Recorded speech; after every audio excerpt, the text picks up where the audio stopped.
Señor, te damos gracias en estos momentos por tu misericordia y queremos glorificarte, así como lo hemos hecho antes, Señor, con alabanzas y adoración.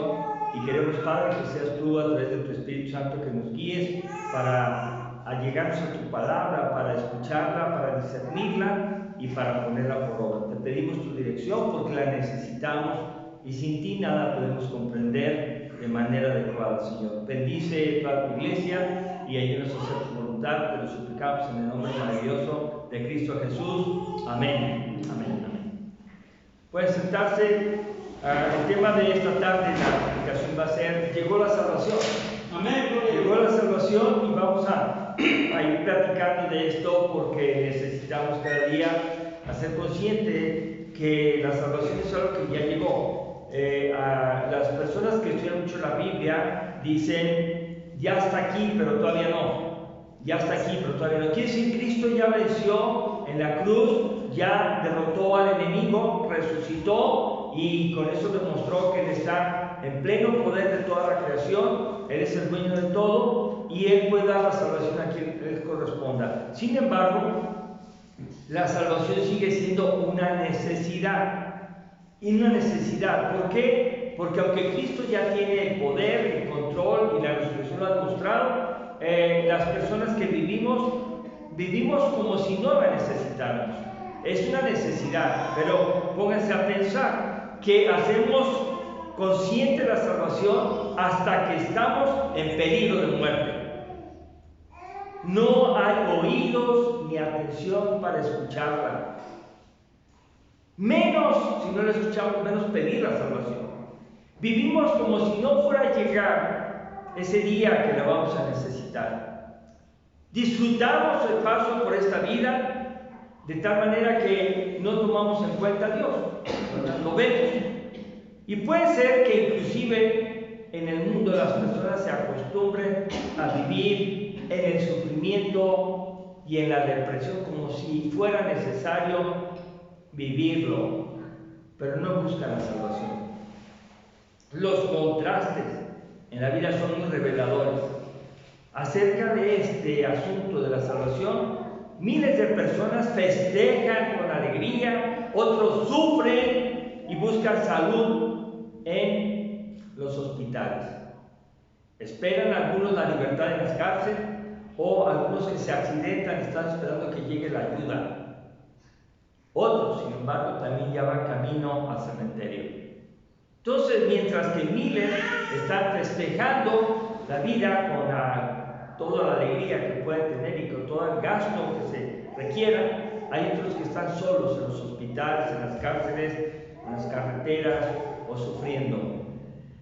La salvación llega a ser urgente un día.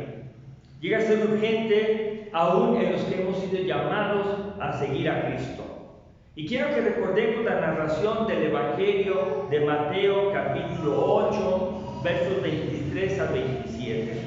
En este pasaje vamos a ver cómo los discípulos de Jesús, a pesar de que estaban con Jesús, ellos no se daban cuenta de vivir la salvación diariamente con Él, porque estaban aprendiendo de Él, pero cuando se dan cuenta, lo vamos a ver en este pasaje, Mateo 8, 23 al 27, dice: y entrando él en la barca, sus discípulos le siguieron. Y he aquí que se levantó en el mar una tempestad tan grande que las olas cubrían la barca, pero él dormía. Y vinieron sus discípulos y le despertaron, diciendo: Señor, sálvanos, que perecemos. Él les dijo: ¿por qué teméis, hombres de poca fe? Entonces, levantándose, reprendió a los vientos y al mar, y se hizo grande bonanza. Y los hombres se maravillaron, diciendo: ¿qué hombre es este que aun los vientos y el mar le obedecen? Discípulos de Jesús. No eran personas que no creían en Jesús. Ellos creían en Jesús y estaban con Él, pero estaban aprendiendo de Él. Y vemos aquí cómo están viajando en una barca, en un mar que está quieto. Cuando todo está quieto y no hay problemas, todos estamos tranquilos y felices. Disfrutamos de la tranquilidad y de las bendiciones. Pero cuando hay problemas, entonces buscamos y hasta podemos gritar, como gritaron ellos: Señor, sálvanos que nos morimos. Entonces, la necesidad de salvación ocurre cuando hay crisis. Y fíjense una cosa: Jesús estaba durmiendo y ellos pues lo dejaron dormir. ¿Qué ejemplo estaba dando Jesús? Que todo tiene su control, Él tiene todo el control, y que lo que tenemos que aprender nosotros es hacer lo que Él hace, a tener fe, aprender a soportar las crisis. Entonces, una manera de Jesús de enseñar, sin duda, era dejándolos enfrentar una tempestad sin su ayuda. ¿Y qué pasó? Se desesperaron, se asustaron y gritaron: Señor, sálvanos que perecemos. Entonces, si no hubiera habido tempestad, si no hubiera habido una crisis, ¿ustedes creen que iban a ir a despertar a Jesús? No, simplemente hubieran dicho: ya llegamos, despiértate. ¿Ya? Si Jesús siguiera dormido. Pero vemos que cuando no tenemos problemas, no buscamos a Dios, nos la pasamos muy bien, ¿verdad? Y nos olvidamos de Él. Entonces, tenemos que aprender que las crisis de la vida, los problemas, los sufrimientos cambian nuestra perspectiva de vida. Entonces, el sufrimiento en sí no es algo malo, es algo que nos hace acercarnos a Dios y alejarnos del peligro. Alejarnos del peligro. ¿Cómo es esto? Bueno, sin duda que si yo agarro algo que está caliente, me voy a quemar, y entonces la siguiente vez no voy a acercar la mano. Bueno, eso cambia nuestra perspectiva de la vida. Ahora vamos a ver cómo Zacarías viene a decir: llegó la salvación. Y voy a pedirles que vayamos a la cita que se encuentra en el Evangelio de Lucas, en el capítulo número 1, versos 67 al 80. Me gustaría que usted leyera la vida del sacerdote Zacarías, o que recordaran que Zacarías había dudado de creerle a Dios que iba a ser papá, porque su mujer y él eran de edad avanzada. Entonces ellos no podían tener hijos, no habían tenido ningún hijo. Y cuando Dios manda al ángel Gabriel para que diga que Elizabeth va a tener un hijo y le da la noticia, él mismo duda y dice: ¿y cómo será esto si los dos somos de edad avanzada? Bueno, para que sepas que si es cierto, vas a quedar mudo. Y quedó mudo hasta el nacimiento de Juan el Bautista. Zacarías escribe esta profecía después de que había quedado mudo, nace Juan el Bautista y Dios lo usa. Fíjense qué bonito la lección de Dios. Dios, al que se equivoca o al que tiene alguna duda, no lo desecha, lo ayuda. Y aquí vemos cómo Zacarías, dice en el verso 67, fue lleno del Espíritu Santo y profetizó diciendo: bendito el Señor Dios de Israel, que ha visitado y redimido a su pueblo. ¿Verdad? ¿Cómo es necesario comprender esto que está aquí? Entonces, de los versos 68 hasta el verso 73, vamos a ver aquí cómo el primer punto: Dios ha visitado para salvación a su pueblo. Es el primer punto que vamos a explicar. Dios ha visitado para salvación a su pueblo. Luego, el punto 2 será: libertados para servirle con los siguientes propósitos. Vamos a ver para qué fuimos libertados. Y luego el tercer punto que vamos a ver acá en este mensaje va a ser: Juan nació para ser el profeta de Dios. Bueno, y la última parte que veremos es: todo esto se debió al profundo amor de nuestro Dios con que nos visitó. Son los 4 puntos que vamos a explicar ahorita. Empezando con el primero: Dios ha visitado para la salvación a su pueblo. Existía y existe una enemistad y aborrecimiento entre los pueblos y el pueblo de Dios. El imperio romano tenía como esclavo en ese tiempo al pueblo de Israel. Y no debemos olvidar que los hebreos también habían sido cautivos de dos pueblos anteriores, Babilonia, luego de Asiria. Y esos pueblos fueron, Dios permitió que esos pueblos mantuvieran cautivos, y ustedes se han de poner a pensar, ¿y por qué si son el pueblo de Dios? Por una sencilla razón, porque habían pecado. Porque se habían apartado los mandamientos de Dios y habían copiado y hecho costumbres paganas. Ellos habían desobedecido a Dios en ser fieles, y entonces Dios permitió que fueran cautivos. Pero Dios, a raíz de esa situación de crisis, esa situación de dolor, de incapacidad del pueblo hebreo, bajo el mando de los romanos, pues ellos son visitados para salvación. ¿Y por qué son visitados por Dios? Y vamos a ver ahí, como dice el verso 68, bendito el Señor Dios de Israel, que ha visitado y redimido a su pueblo. Fíjense cómo dice, en pasado. Visitado lo entendemos perfectamente porque Cristo ya vino y murió, resucitó y ascendió a los cielos. Y redimido quiere decir que la redención, el perdón del pecado ya se logró, pero todavía no, ¿verdad? O sea, ¿cómo es? Cuando el pueblo hebreo, el pueblo de Dios pensaba que iban a ser libertados, decían ya, pero todavía no. ¿Se dan cuenta? Aún inclusive Cristo murió en la cruz, en manos de sus enemigos.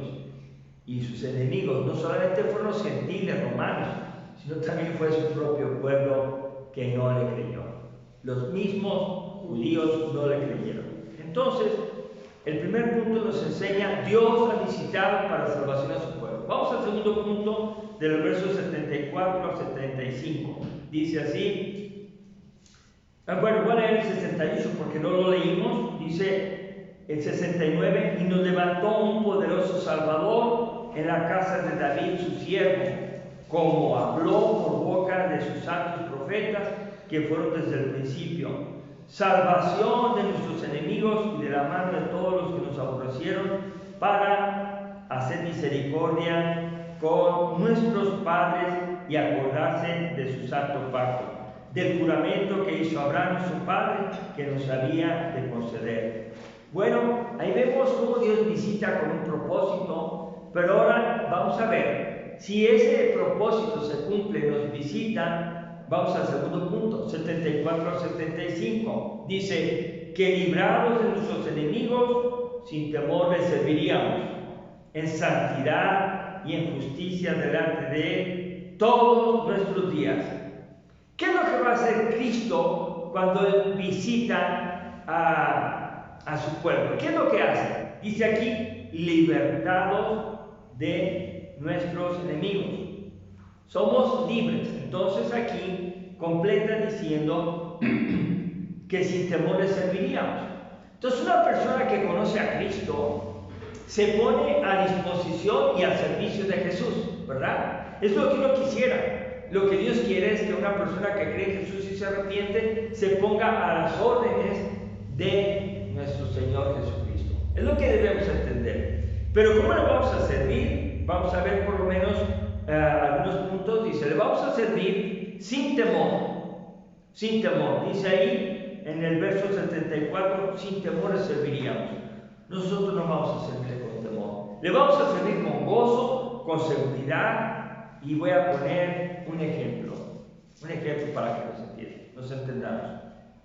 Todos nosotros tal vez hemos viajado por una autopista que cobra, ¿verdad? Sí, hemos hecho eso tal vez, muy bien. Esa autopista que uno paga por ir por ella, tiene incluidos los servicios de asistencia mecánica, de grúas, de seguro en caso de accidente, tiene lugares de descanso, lugares de alimentación para estar ahí consumiendo alimentos, tiene vigilancia, también tiene vigilancia, tiene buena señalización, ¿verdad? Está muy bien pintadita, todo señalizado, tiene disposición de agua, tiene teléfono y tiene todo lo que se necesita para viajar sin temor. Y nos gusta eso, pero recordemos, tiene un costo. Y muchas personas no quieren pagar el costo. Ese costo está cubriendo todo o parte de lo que sea que cuesta eso. Muy bien. Así quiere Dios que le sirvamos. Quiere que le sirvamos porque Él nos va a proveer todo lo que necesitamos. No vamos a tener temor. Inclusive en esas autopistas, si se poncha tu llanta, pues marcas y van y te ayudan a cambiar, si fuera el caso. Ellos tienen ese servicio, está cubierto. Entonces, cuando uno va a servirle a Cristo, tenemos todo lo que necesitamos para servirle. Él incluye todas nuestras herramientas, el poder de Él, nos va a dar todo lo que necesitamos de los problemas que tengamos que resolver. Sin embargo, tenemos que pagar el costo. ¿Cuál es el costo? Vamos a verlo enseguida. En santidad y en justicia delante de Él. Yo quiero las bendiciones. Yo quiero y nos gustaría que nada costara. Sin embargo, esta parte de servirle con santidad y en justicia nos corresponde a nosotros. Él ya hizo todo la manera de llegar. Él dijo: yo soy el camino, la verdad y la vida. Nadie viene al Padre si no es por mí. Yo soy el camino y solamente yo soy el camino, ¿verdad? Podemos decir es la autopista, la gran autopista. Bueno, Él pagó el costo, lo que nadie de nosotros podemos pagar. Sin embargo, a nosotros nos corresponde creerle a Jesús, aceptarle y seguirle como nuestro Señor y nuestro Salvador. Entonces, cuando uno entra a la autopista, no solamente cubre una cantidad, sino que también debe uno respetar las reglas. ¿De acuerdo? Aquí es para descansar. Aquí es para esto, aquí es para lo otro. Inclusive es interesante ver que hay lugares cuando los vehículos pierden los frenos, hay una ruta y todos tienen que respetarla para que el vehículo sin frenos se vaya por ahí y llegue a un montón de arena y se atore en la arena y no cause un accidente. Eso está incluido. Pero entonces uno no puede hacer en la autopista lo que uno quiera. No puede uno rebasar los límites de velocidad. No puede uno decir: yo aquí me paro que no quieran, yo aquí dejo la llave abierta del agua, yo aquí. No. Hay que tratar de vivir obedeciendo lo que nos están diciendo. Muy bien, en Cristo Jesús, nuestra vida, cuando la salvación llega a nosotros, tenemos que aprender a vivir como Él quiere. No podemos vivir como queramos. Y entonces hay algunas personas ya no quieren seguir a Cristo, porque cuesta. Ay, no, estoy pesado. Y todos los domingos, y están pensando en todo lo que implica, pero no se dan cuenta ni valoran todos los beneficios que estamos recibiendo en Cristo Jesús. Muy bien.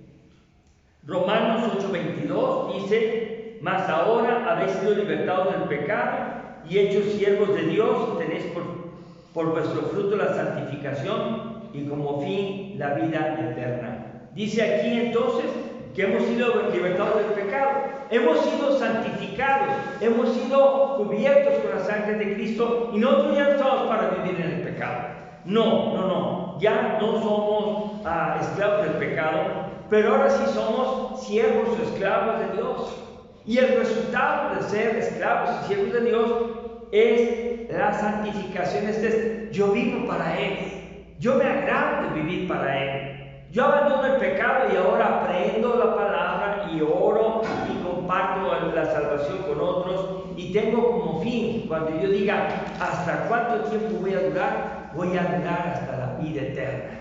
Amén. Porque el punto de toda la vida, le vamos a servir toda la vida, así dice el versículo. Fíjense cómo dice: sin temor le serviríamos, verso 75, en santidad y justicia delante de Él. ¿Cómo dice? Todos nuestros días. Dios no tiene una salvación que sea para unos cuantos días, o para 10 años, o para 20 años. No. Nuestro fin es iniciar recibiendo a Cristo el día de hoy, arrepintiendo sus pecados, y entonces una vez que lo hacemos, empezamos a la vida eterna. ¿Y cuándo terminamos la vida eterna, hermanos? Nunca.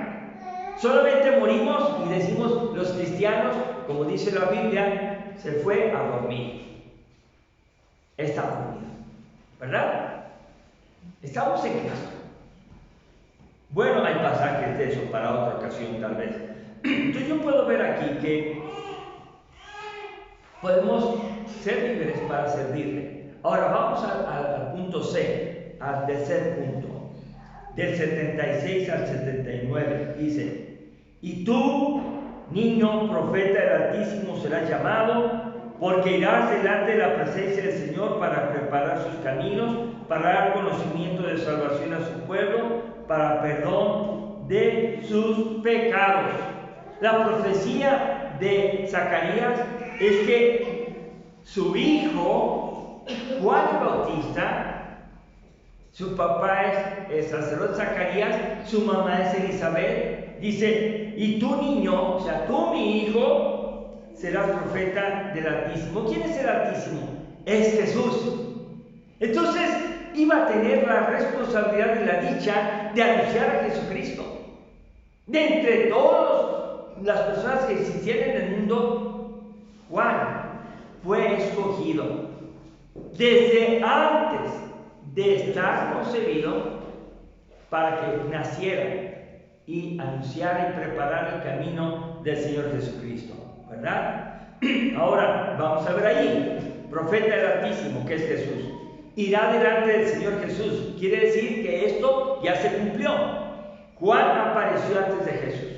Ustedes recuerdan que Juan el Bautista estaba en el desierto, allá se crió, y luego sale a bautizar a Jordán, y cuando está bautizando llega Jesús. ¿Recuerdan eso, verdad? Primero el que empieza a predicar: arrepentíos, porque el reino de los cielos se ha acercado, es Juan el Bautista.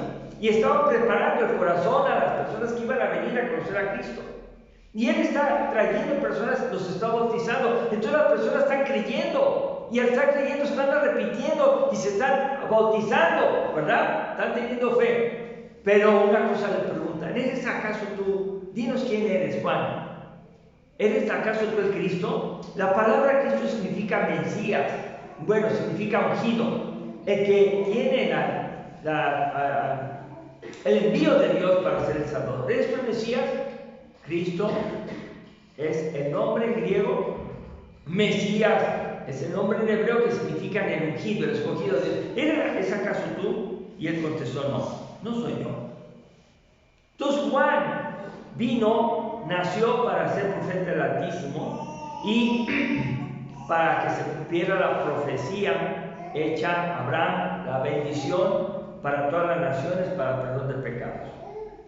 Vamos a la última parte de la profecía de Zacarías, que está en el verso 77, no 78, 78. ¿Por qué va a suceder o por qué sucedió que viniera a Cristo? ¿Por qué la salvación llegó? Por la entrañable misericordia de nuestro Dios, con que nos visitó desde lo alto, la aurora, para dar luz a los que habitan en tinieblas y en sombra de muerte, para encaminar nuestros pies por camino de paz. ¿Por qué sucedió esto? Sucedió esto porque Dios había tenido, dice aquí, una entrañable misericordia.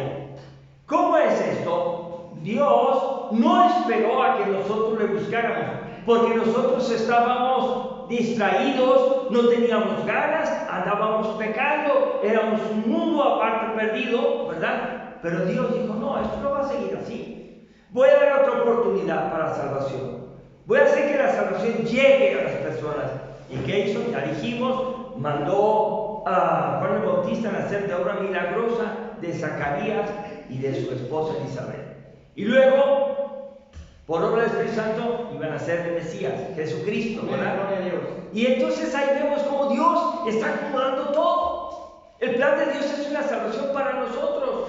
Y entonces dice, aquí, por la entrañable misericordia de nuestro Dios. Dios no está, como dicen algunos, Dios te está castigando. No, todavía no. Todavía no es el tiempo del castigo. Todavía el tiempo va a estar en la eternidad cuando sea determinado. Sí va a haber disciplina, sí va a haber corrección. Y por eso algunas personas que andan portándose mal, enferman innecesariamente y algunos ya murieron. Lo vemos en la primera carta de los Corintios. Sin embargo, Dios vino aquí a través de Jesucristo para dar luz a los que habitan en tinieblas y en sombra de muerte, para encaminar sus pies por camino de paz, para dar luz a los que habitan en tinieblas. Bueno, las tinieblas, la oscuridad, es un símbolo del pecado. Miren, Jesús dice: yo soy la luz del mundo, y el que me sigue no andará en tinieblas, el que me sigue no andará en la oscuridad. Entonces aquel que cree en Cristo deja el pecado, deja la oscuridad, deja las tinieblas y se acerca a Él porque Él es luz. Entonces aquí vemos claramente que vino para darnos luz a los que habitamos en tinieblas, en sombra de muerte. Cada persona que se arrepiente pasa de la oscuridad a la luz. ¿Qué precioso hecho ha hecho Dios por nosotros? Ciertamente nosotros, cuando vivimos en el pecado, no queríamos que nos vieran. Inclusive queríamos que fuera ya de noche, porque de noche las cosas se hacen mejor, cuando nadie ve, cuando todo el mundo duerme. No queremos que nos descubran. Pero sabe una cosa: cuando uno está en Cristo, uno va a la luz y uno está contento de estar en la luz. Y ya no importa quién te vea, ya no te escondes de nadie. Y Él quiere encaminarnos nuestros pies por camino de paz. Jesús nos da su paz. Él dijo: mi paz os dejo, mi paz os doy, no como el mundo la da, yo se la doy. Él obtuvo nuestra paz delante de Dios porque nos reconcilió mediante vivir Él sin pecado, y por su muerte en la cruz. Él tomó en la cruz nuestro lugar. ¿Saben quién debería morir en la cruz? Él o nosotros. Nosotros somos los culpables porque hicimos pecado. Cada quien tiene una historia de pecado. Y Dios, por un pecado que cometamos, cualquiera que sea, ya no podemos entrar a la presencia de Dios porque Dios es santo. Y esta es como una urgencia, una llamada de atención. Por eso decía al principio, hay personas que viven sin tener necesidad de salvación porque creen que lo que están haciendo está bien. No se sienten mal, al contrario, se sienten bien. Invitan a otros a que se porten mal, diciendo: ¿qué tiene de malo? Pero Cristo vino a que andemos en camino de paz, porque también podemos recordar que el que mal anda, mal acaba. Tiene problemas, tarde o temprano, desde empezar a no tener dinero, desde empezar a tener discusiones en la familia, desde empezar a perder su trabajo, desde perder hasta la salud, y muchas veces tener accidentes y perder la vida, y todo por andar dándole gusto a la vida, en la oscuridad, en el pecado. Pues Cristo tomó nuestro lugar, y eso está en 2 Corintios 5, 14 al 21. Conclusiones. Fíjense bien, la primera conclusión es que Zacarías era un hombre que ejercía el sacerdocio y era imperfecto. Era imperfecto. Pero aunque era imperfecto, Dios lo usó para profetizar la salvación primero de Jesucristo, para que todo aquel que le cree no se pierda, mas tenga vida eterna. Para decir: viene el Mesías. Y también Dios envió a Juan el Bautista, y el cual va a preparar el camino del Salvador. Entonces tenemos que lo que nosotros ahora decimos la Navidad es una serie de eventos históricos para nuestra salvación. No solamente es ver el niñito Dios bonito, no solamente tener un nacimiento, eso es una figura que representa lo que sucedió, pero en realidad a Dios no le interesa ese tipo de recuerdos. Él le interesa que sin temor, libertados del pecado, le sirvamos a Él. Amén. ¿De acuerdo? Amén. Y que le sirvamos porque Él llegó con la salvación. Y luego, Juan el Bautista fue el antecesor de Jesús, ya lo dije, destinado por Dios para hacer este anuncio. Y Él preparó el camino para que reconocieran al Señor Jesucristo como el Mesías esperado. Amén. Y todo esto proviene de Dios. ¿Saben qué? Nadie le pudo dar nada a Dios. Él, en nuestra situación de pérdida, de pecado, Él dio a su Hijo Jesucristo. Y no se puede obtener de otra manera si no es a medio de la fe. Quiero hacerles una invitación a pensar. La primera cosa, ¿te das cuenta de la necesidad de la salvación? Sí. ¿Sientes la necesidad de la salvación? Es una pregunta. ¿O vives como si toda la vida vas a estar bien, sin sentir nada? Como un muerto. Un muerto está muy bonito, lo arreglan. Vemos que ponen fotos de cuando eran jóvenes para recordar cómo eran. ¿Sí han visto eso? Pues no puede cambiar esto la historia de la persona. Aunque le digan lo que le digan, él ya lo siente. Y muchas personas, estando vivos, andamos como muertos. Nos hablan de Cristo. No, luego. No quiero ir. No, luego. No es para mí eso. No se me da. No siente la necesidad. Y la salvación es una necesidad que tenemos que hacer conscientes. Otra pregunta para pensar. ¿Esperas tener una tempestad en la vida? ¿Algún accidente? ¿Alguna enfermedad? ¿Alguna crisis económica? ¿O alguna otra situación grave en tu vida? Para que entonces ahora sí digas: ¡Señor Dios! ¡Sálvame que me muero! ¿Esperamos tener esa crisis? Yo creo que no quisiéramos. Y por eso muchas personas que no están preparadas para los eventos de la vida, porque tarde o temprano, todos los que estamos aquí, nos van a decir: tienes una enfermedad. Si no es que te dicen: usted ya no le queda mucho tiempo de vida. Porque en esta vida sufrimos, sí, pero la diferencia es: yo ya resolví la necesidad de salvación, doctor. Yo ya estoy listo. Cuando usted me dice eso, yo tengo mi doctor celestial, que es Cristo Jesús, y estoy preparado porque su salvación llegó a mi vida. Amén. Yo ya no me baso en su diagnóstico solamente. Le agradezco por sus atenciones, pero mi doctor celestial, Él me va a llevar a su presencia.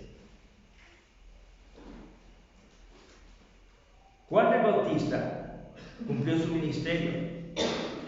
La pregunta que quiero hacer el día de hoy: ¿estamos dispuestos a hablar de Cristo a otros? A ser los que les hablemos como Juan el Bautista: arrepiéntase porque el reino de los cielos se ha acercado. Esa es una necesidad. No solamente arreglarse para estar a tiempo. No. Esa es una parte. Pero también, ¿cuántos tú podrás hablarles de Cristo y dejarán de perderse en las tinieblas del pecado? Hablándoles de Cristo. Jesús es el Salvador. Y no hay otro nombre bajo el cielo que nos ha sido dado a los hombres en el cual podamos ser salvos. Cristo es el único camino, la única verdad y la única vida. Es el único mediador entre Dios y los hombres. Entonces la salvación llegó. Sí, pero llegó conmigo, y la tarea que yo tengo, ¿cuál es? Compartirla. ¿A quién? A otro que está en la condición que yo estuve, y yo puedo decirle: mira, mi vida cambió, Cristo me la cambió. Yo quiero que tú también recibas ese beneficio. Tarea para nosotros. ¿Estaremos dispuestos a hacerla? Bueno, el que cree en Cristo se esfuerza en obedecer sus mandamientos. Hoy estamos escuchando un mensaje. La salvación ha llegado en Cristo. Si no la tienes, si estás aquí y no tienes a Cristo Jesús en tu corazón, no te has decidido salir de las tinieblas, hoy es el día en que tú puedes entregarte a Él, arrepentirte de tus pecados y decirle: quiero andar en tu luz y quiero abandonar el pecado. Él quiere que tú tomes la decisión. La salvación llegó, pero quiere transformarte. No solamente como una historia, como unas vacaciones de diciembre. No solamente como felices fiestas, sino como una feliz Navidad de Cristo en tu corazón. Él quiere nacer ahí. Y cuando uno entrega su vida a Cristo, entonces viene lo que no tenemos. Tenemos amor ya en Cristo por el Espíritu Santo, gozo, paz, paciencia, fe, benignidad, bondad, templanza, mansedumbre, y contra todo eso no hay quien venza. Es el fruto del Espíritu. Entonces, cuando alguien tiene a Cristo, realmente empieza a vivir bien. Empieza a vivir, empieza a descansar. ¿Cuántos de ustedes lo han experimentado? Ya no tenemos temor a la muerte. Ahora estamos decididos a andar en la luz. Pero también, si eres cristiano y te encuentras alejado del Señor por tu desobediencia, hoy es el tiempo de acercarte otra vez. Es el tiempo. Jesús dice en 1 Juan 1:9, si confesamos los pecados, Él es fiel y justo para perdonar nuestros pecados y limpiarnos de toda maldad. La salvación no es un evento que se hace un día, como hoy, y se olvida toda la vida. No, la salvación hoy se decide y se vive toda la vida para estar en Cristo y después a la vida eterna. Bueno, la última posibilidad. Si tú ya eres cristiano y tienes una buena relación con Dios, sigue cultivándola, sigue orando, sigue leyendo tu Biblia, sigue compartiendo la Biblia y anima a otros a que crean en Cristo. Amén. Amén. Vamos a ponernos de pie, vamos a orar. Padre, en el nombre de Jesús te damos gracias porque llegó la salvación a nuestras vidas y porque llegó la salvación a toda la tierra, a todo el planeta, a todas las naciones. Y todavía, ya llegó, pero todavía hay personas que no la conocen. Te queremos suplicar que tú cada día sigas obrando para que nosotros, que somos tu iglesia, podamos llevar el mensaje de esperanza y de salvación a otras personas. Te damos gracias porque estos tiempos nos dan la oportunidad de tocar esos corazones sensibles, aún los corazones duros, y anunciar que tú eres el Rey de Reyes y Señor de Señores, que eres ese niño que se hizo hombre, que creció, que dio su vida para la salvación de todos, para librarnos de la condenación eterna. Te pedimos, Señor Jesús, que nos ayudes a guardar este mensaje en su corazón y te damos las gracias en el nombre de nuestro Señor y Salvador Jesucristo. Amén. Amén. Dios los bendiga, hermanos.